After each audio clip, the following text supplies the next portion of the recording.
अच्छा dear students, lecture number 8 chapter number 7 और exercise 7.2 में आज हम क्वेश्चन नंबर 8 डिस्कस कर देंगे। इससे प्रीवियस लेक्चर में मैंने क्वेश्चन नंबर 1 से लेकर 7 तक किया था। अब क्वेश्चन नंबर 8 को देख लो।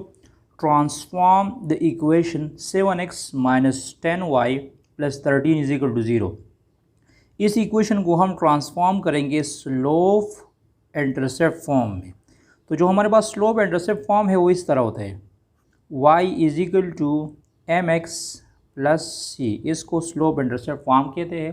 ठीक है, तो ये जो इक्वेशन है इसको हम इसी फॉर्म में ट्रांसफॉर्म कर देंगे। तो यह जाएगा 7x 10y plus 13 is equal to 0। तो ये 7x प्लस में है और ये 13 बी पॉजिटिव है, तो ये जब राइट साइड पे कन्वर्ट हो जाएगा तो ये माइनस हो जाएगा। या आप लोग इस तरह भी कर सकते हैं कि ये माइनस 10y को शिफ्ट करो राइट साइड पे, तो ये हो जाएगा 7x plus 13 is equal to 10y।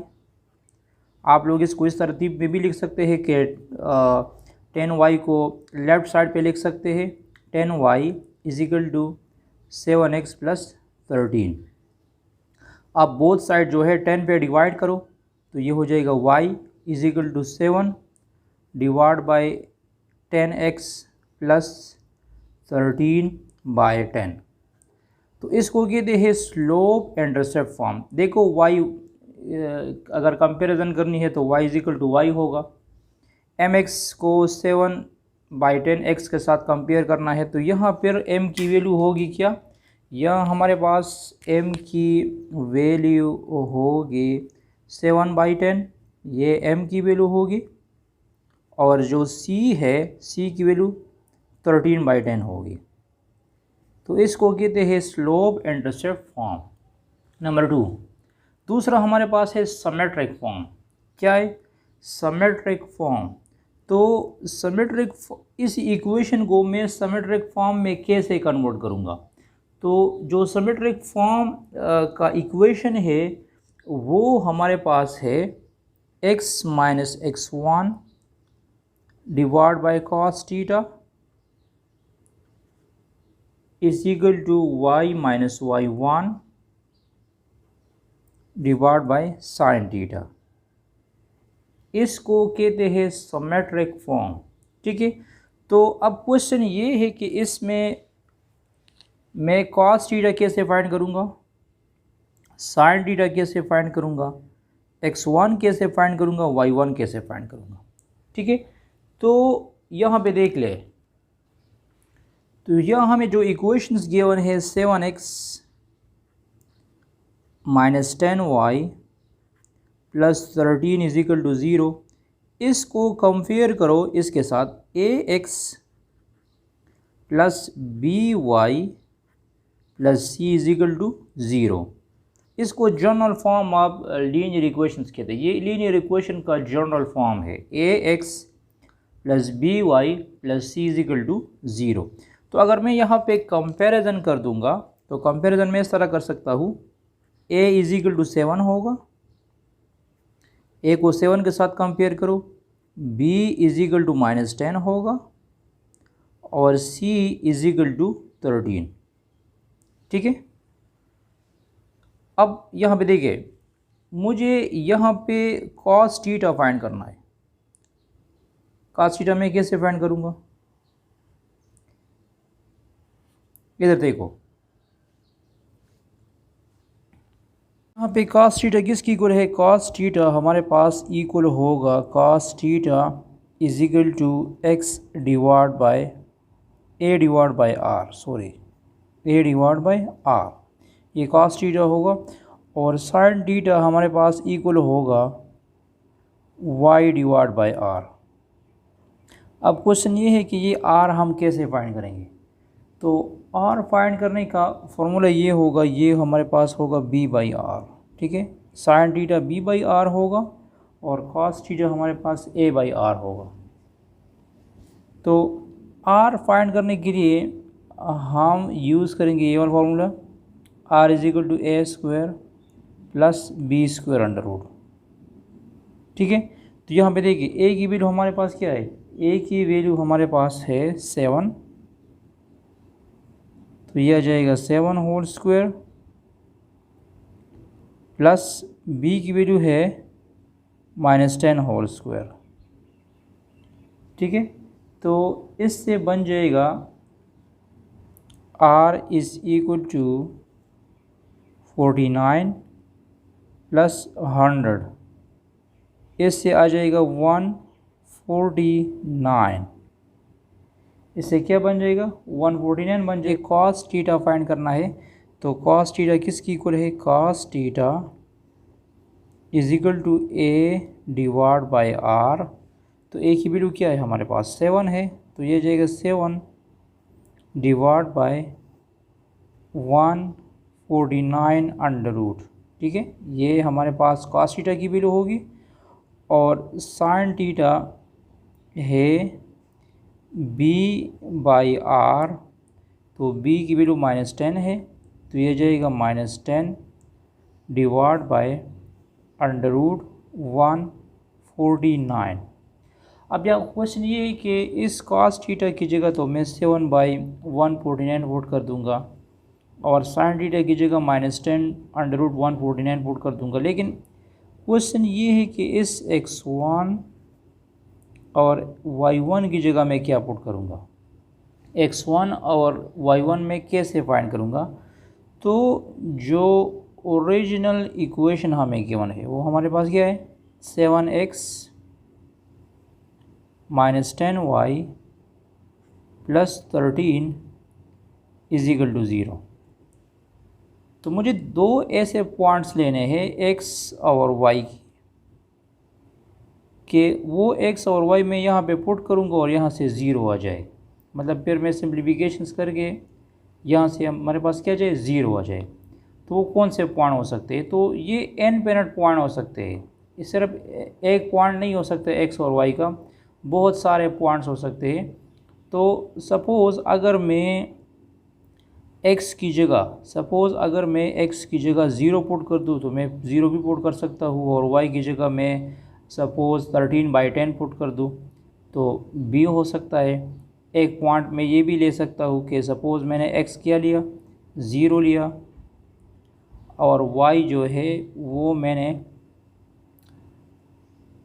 13/10 लिया, क्योंकि x की जगह मैं जब यहाँ पे पुट करूँगा, x की जगह मैंने 0 पुट किया और y की जगह मैंने 13/10 पुट किया,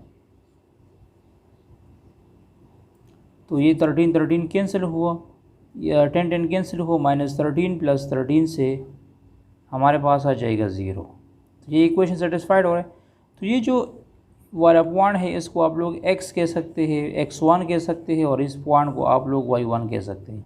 इसके अलावा आप लोग और भी पॉइंट्स ले सकते हैं। अगर x में सपोज़ 3/7 दूँ और y की जगह में 1 लिख दूँ या -1 लिख दूँ, तो ये भी सेटिस्फाइड हो सकता है। तो यहाँ पे आप लोगों ने x और y इस तरह फाइंड करना है कि ऐसी वैल्यूज़ लेनी है कि वो इस इक्वेशंस को क्या करेगा, सेटिस्फाइड करेगा। तो यहाँ पे x1 हमारे पास क्या हुआ 0 हुआ, और y1 हमारे पास बन गया 13/10। तो इन चारों वैल्यूज़ को यहाँ पे पुट करो। देखिए x माइनस x1 मैंने क्या लिया है 0 लिया है, और cos थीटा की वैल्यू क्या है, cos थीटा की वैल्यू है हमारे पास 7 डिवाइड बाय अंडर रूट 149 इस इक्वल टू, यहाँ पे देखो इस इक्वेशन को देख लो, y माइनस y1 को मैंने क्या सर कंसिडर किया है 13/10, और साइन थीटा की वैल्यू क्या है, साइन थीटा की वैल्यू है -10 डिवाइड बाय अंडर रूट 149। ठीक है, तो ये 149 ऊपर चला जाएगा, तो ये बन जाएगा हमारे पास 149 under root x divide by 7, और ये 149 भी जब ऊपर चला जाएगा तो ये हो जाएगा अंडर रूट 149 y माइनस 13 -10 आ जाएगा। यहाँ 13/10 भी है, तो ये 149 इस 149 के साथ में कैंसिल भी कर सकता हूँ। तो जो इक्वेशन बन जाएगा वो हमारे पास होगा x/7 is equal to y -13/10 whole by 10। आप लोग मज़ीद इसमें और भी सिंप्लीफिकेशन कर सकते हैं। इसमें जो लास्ट वाला फॉर्म है ये तो स्लोप इंटरसेप्ट फॉर्म हुआ, ये सिमेट्रिक फॉर्म हुआ। सिमेट्रिक फॉर्म का फॉर्मूला ये है x minus x1 divide by cos theta, y minus y1 divide by sine theta. Cos theta किस तरह फाइंड करना है, a/r से। साइन थीटा किस तरह फाइंड करना है, b/r से। सबसे पहले r फाइंड करना है, r की वैल्यू क्या है, a² + b² अंडर रूट। तो r फाइंड करने के बाद यहाँ पे देखिए कॉस थीटा में हमने वैल्यूज पुट की, साइन थीटा में वैल्यूज पुट। यहाँ पे x1 y1 मैंने आपको कह दिया कि a से 2 पॉइंट्स लेनी है x और y की जगह, कि वो इस इक्वेशन को सेटिस्फाइड करेगा। तो आप x और y को कोई भी पॉइंट्स ले सकते हैं, ठीक है। उसी पॉइंट पे हमारे पास जो इक्वेशन बनेगा वो रिक्वायर्ड इक्वेशन होगा। तो यहाँ पे मैंने जब x की जगह 0 पुट किया और y की जगह 13/10 पुट किया तो ये इक्वल आ जाएगा। यहाँ पे ये 0 हो जाएगा और ये इससे -13 आ जाएगा। तो -13 + 13 = 0। तो x1 पॉइंट हमारे पास 0 आएगा और y1 पॉइंट 13/10 आ जाएगा, ठीक है। अच्छा, जो नॉर्मल फॉर्म की इक्वेशन है उसको मैं लिख सकता हूँ इस तरह, ax/r by divide by r and c divide by r = 0। या इस a/r की जगह मैं लिख सकता हूँ x.cos थीटा, क्योंकि cos थीटा किसकी इक्वल है, cos थीटा इक्वल है a डिवाइड बाई r का। इस b डिवाइड बाई r की जगह मैं लिख सकता हूँ sin थीटा और c/r अपनी जगह पे आ जाएगा। अब देखो, जो cos थीटा की वैल्यू थी हमारे पास, cos थीटा की वैल्यू थी 7 डिवाइड बाई अंडर रूट 149। तो इस cos थीटा की जगह मैं लिख दूंगा 7 डिवाइड बाई 149। जो सिमेट्रिक फॉर्म ने हमने cos थीटा निकाला प्लस y। साइन थीटा की वैल्यू क्या थी, साइन थीटा की वैल्यू थी हमारे पास -13 -10 डिवाइड बाई 149 और ये होगा 13 डिवाइड बाई अंडर रूट 149 = 0, ठीक है। अब नॉर्मल फॉर्म इस तरह होगा कि इसमें जो y कोऑर्डिनेट्स होगा ये पॉजिटिव हम लेंगे 7 divide by under root 149 plus y -10 divide by under root 149। ये माइनस हो जाएगा, यहाँ पे ये प्लस हो जाएगा और plus 13 divide by under root 149 = 0, ठीक है। तो नॉर्मल फॉर्म में आप लोगों ने इस तरह करना है कि ये जो x का कोएफिशिएंट है ये अगर पॉजिटिव है तो ये नेगेटिव कर लोगे और y का अगर कोएफिशिएंट नेगेटिव है तो ये पॉजिटिव हो जाएगा। तो इसका रिक्वायर्ड नॉर्मल फॉर्म इस तरह आ जाएगा, -7 divide by under root 149 x plus y divide by 10 under root 149 plus 13 under root 149 = 0। ये हमारा रिक्वायर्ड इसका नॉर्मल फॉर्म आएगा। अच्छा, ये माइनस हमने क्यों लिया, इसलिए कि जब दो लाइंस एक दूसरे को परपेंडिकुलर होंगे तो उसका स्लोप क्या होता है, उसका स्लोप m1 डॉट m2 = -1 होगा। तो नॉर्मल फॉर्म के लिए अगर इसका स्लोप जो है 7 by under root 149 plus form में है तो इसका जो नॉर्मल फॉर्म होगा वो माइनस में, यही स्लोप होगा लेकिन इसको आप लोग माइनस में लोगे, ठीक है। तो ये इसका रिक्वायर्ड नॉर्मल फॉर्म हुआ। अच्छा, thanks for watching this video. इसके बाद हम इंशाल्लाह एक्सरसाइज 7.3 के क्वेश्चन डिस्कस कर देंगे। Stay touch with us.